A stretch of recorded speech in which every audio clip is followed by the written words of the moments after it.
आप लोगों को जो हम लोगों ने आमंत्रित किया है, एक बड़ी अच्छी खबर आप लोगों को जानकारी देने के लिए कि प्रसिद्ध समाजवादी नेता स्वर्गीय रघुवंश बाबू के सुपुत्र सत्यप्रकाश जी आज हम लोगों के पार्टी में शामिल हो रहे हैं।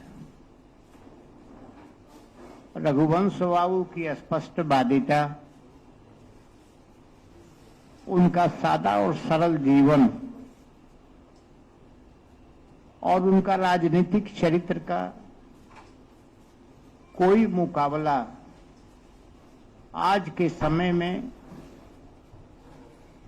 नहीं दिखाई पड़ता है। राजनीतिक जीवन की सूचिता का जितना उन्होंने निर्वाह किया,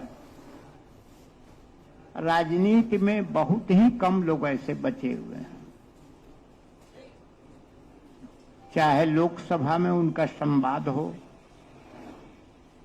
या बिहार की राजनीति में उनकी दखल और पकड़ हो, और जिस ढंग से विभिन्न दायित्वों का उन्होंने पालन किया, वह काबिले तारीफ तो था ही, लेकिन उन्होंने जिस जगह काम किया उस जगह अपनी अमिट छाप भी छोड़ी। संसद में उनके साथ बैठने का मौका मिला, कई बार उनके साथ ट्रेन में या प्लेन में भी सफर करने का मौका मिला। जदा कदा उनसे मुलाकात भी हो जाती थी, लेकिन जिस ढंग से सदन में वो बोलते थे और वो लगता था कि समाजवादी स्वरूप इनके शब्दों में दिखाई नहीं पड़ती है, बल्कि उनका जो सादा जीवन था, उस सादा जीवन में राजनीतिक आदर्श भी दिखाई पड़ता था। राजनीति के अंतिम दिनों में भी, जीवन के अंतिम क्षण में भी उन्होंने मृत्यु के वक्त भी आम आदमी की ही उनके जेहन में सवार था। इसलिए उन्होंने माननीय नीतीश कुमार जी को पत्र लिखा था, और मुख्यमंत्री जी को जो पत्र लिखा था उसमें वैशाली के सवाल, बिहार के सवाल थे। अस्पष्टता इस ढंग से थी कि जो उन्होंने कहा उस पर अटल रहे, और अंत में जीवन की और मृत्यु की जो लड़ाई थी वो मृत्यु को प्राप्त हुए।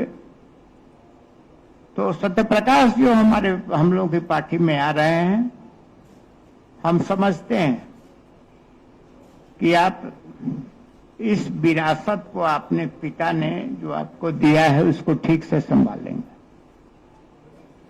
और जनता दल यू एक ऐसी पार्टी है जिसके सामने विकास, समावेशी विकास तो इसका लक्ष्य है ही, समाज को जोड़े रहना भी इसका एक बड़ा लक्ष्य है। और सामाजिक मापदंडों को ले चलने वाली पार्टी, बिहार में अनेक काम किया है और बिहार लगातार विकास के पथ पर चलता हुआ दिखाई पड़ रहा है। इसलिए प्रेस और मीडिया के साथियों, हम लोग इनका स्वागत करते हैं कि जिस पृष्ठभूमि से आए हैं सत्यप्रकाश जी, उसमें उन लोगों के बीच जाकर के पार्टी को मजबूत करने का काम करेंगे जो असहाय हैं, जो गरीब हैं, जो पीड़ित हैं, जो कमजोर हैं, उन लोगों को सहायता देने का काम करेंगे, उन लोगों को पार्टी से जोड़ने का काम करेंगे। क्योंकि इसी पृष्ठभूमि वाले परिवार से आप आए हैं, तो आपका हम स्वागत करते हैं। और फिर प्रेस और मीडिया के साथियों से कह रहे हैं, पार्टी में लगातार आने वालों की संख्या और बढ़ेगी, जैसी कि सूचना मिल रही है। बस इतना ही कहने के लिए मैं अपनी बात। अब हम आग्रह करेंगे सत्यप्रकाश जी से कि वो भी अपने 2 शब्द कहें।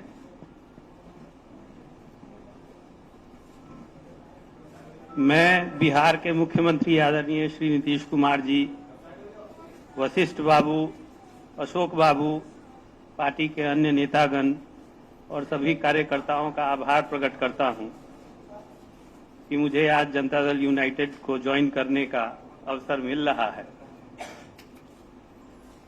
मेरी पारिवारिक पृष्ठभूमि राजनीतिक रही है, लेकिन मेरे परिवार के सिर्फ एक व्यक्ति, मेरे पिताजी, राजनीति में सक्रिय थे और उनका मानना था कि राजनीतिक जीवन में परिवार के एक व्यक्ति को ही होना चाहिए। एक व्यक्ति से ज्यादा अगर परिवार का कोई राजनीति में सक्रिय होता है तो वो समाजवाद के विचारधारा के खिलाफ है। जननायक कर्पूरी ठाकुर भी यही मानते थे। उन्होंने एक बार अपने पुत्र, जो आज राज्यसभा सदस्य हैं, उनको मना किया था कि अगर वो जिद कर रहे थे कि मुझे राजनीति में आना है, कर्पूरी जी ने कहा था कि अगर तुमको राजनीति में जाना है तो मैं चुनाव नहीं लड़ूंगा, तुम ही चुनाव लड़ो। तो मेरे पिताजी भी उसी विचारधारा को मानते थे। मेरे पिताजी को जो बीमारी हुई और उनकी जो तबीयत खराब हुई, उसके बाद उस समय तक मेरा राजनीति में आने का कोई विचार नहीं था। लेकिन अंतिम दिनों में उन्होंने जो चिट्ठी लिखी, उसके बाद और उनके इशारा, उन्होंने सीधे तो नहीं कहा, लेकिन उन्होंने इशारा किया कि उनका जो बचा हुआ काम है वैशाली में और ऐसे भी जो समाज को लेकर के वो काम करते रहते थे, उसको आगे बढ़ाना जरूरी है। और उन्होंने इशारा किया था कि मैं राजनीति में आऊं। इसी वजह से आज मैं यहाँ पे बैठा हुआ हूँ। 1-2 घटनाएं मैं बताना चाहता हूँ। पिछले लोकसभा चुनाव में जब चुनाव हो रहा था और उनकी पार्टी राष्ट्रीय जनता दल के मैनिफेस्टो में था कि गरीब सवर्ण आरक्षण का वो सपोर्ट करते हैं और 15% आरक्षण के हिमायती हैं। उस फैसले को, मैनिफेस्टो में जो वो दर्ज था, उसको अचानक से बिना किसी विचार विमर्श के बदल दिया गया। और उन्होंने जब इसका विरोध किया लालू जी के सामने, तो लालू जी ने कहा कि ये गलती हो गई है, आप इसका सुधार करें। और उसी का सुधार करने के लिए उन्होंने एक प्रेस कॉन्फ्रेंस बुलाई और उन्होंने कहा कि नहीं, ये गलती हो गई है, गलती का हम लोग सुधार करेंगे और राष्ट्रीय जनता दल गरीब सवर्ण आरक्षण की हिमायती रही है और आगे भी रहेगी। उनकी इस बात को पार्टी के निचले अनेक पदाधिकारियों ने और लालू जी के परिवार के लोगों ने बार बार काटा। इससे उनको बहुत पीड़ा हुई और उनको बहुत लगा कि मेरी उपेक्षा की जा रही है। उसके बाद भी बहुत सारी अनेक घटनाएं हुई। जब वो कोरोना से पीड़ित थे, एम्स में थे, उस समय उन्होंने अपना इस्तीफा कुछ इश्यूज को लेकर के दिया था कि पार्टी में सीटों की बंदरबाट हो रही है, पार्टी में टिकटों की खरीद बिक्री होती है, राज्यसभा की सीट हो या विधान परिषद की सीट हो, पार्टी में आपराधिक छवि के लोगों को लाया जाता है चुनाव में फायदे के लिए, सिद्धांतों को दराज में रख दिया जाता है, कोई सुनने वाला नहीं है। उन्होंने बार बार चिट्ठियां भी लिखी, उन चिट्ठियों पर भी कोई एक्शन नहीं हुआ। और उसके बाद जब वो यहाँ से दोबारा दिल्ली एम्स में गए, वहां पे उनसे बातचीत के क्रम में हम लोगों को लगा और उनके बाकी समर्थकों को भी लगा कि वो पार्टी से ऊब चुके हैं और पार्टी छोड़ना चाहते हैं। लेकिन अंतिम समय में उनकी बातों से हम लोगों को ये फील हुआ कि वो पार्टी नहीं छोड़ना चाहते हैं, लेकिन राजनीति ही छोड़ने के, संसदीय राजनीति छोड़ने के पक्षधर हैं।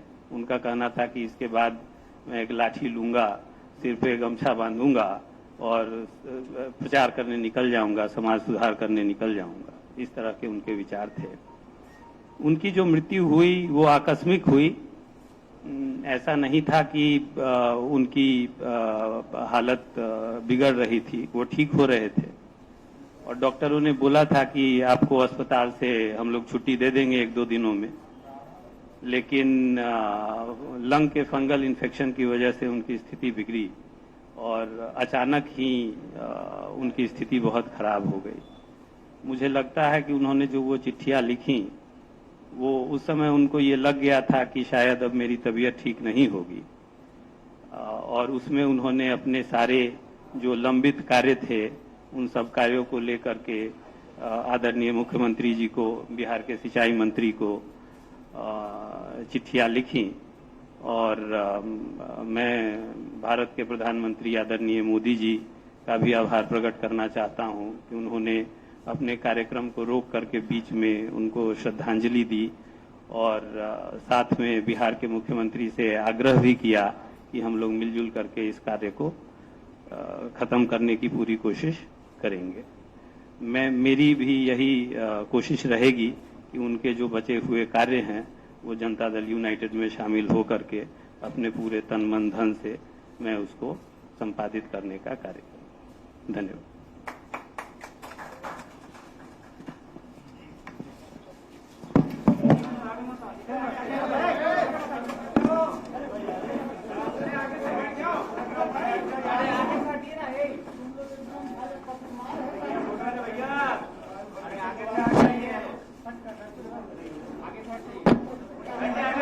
फोटोग्राफ वाले बैठ जाइए प्लीज, फोटोग्राफ वाले बैठ जाइए प्लीज। अरे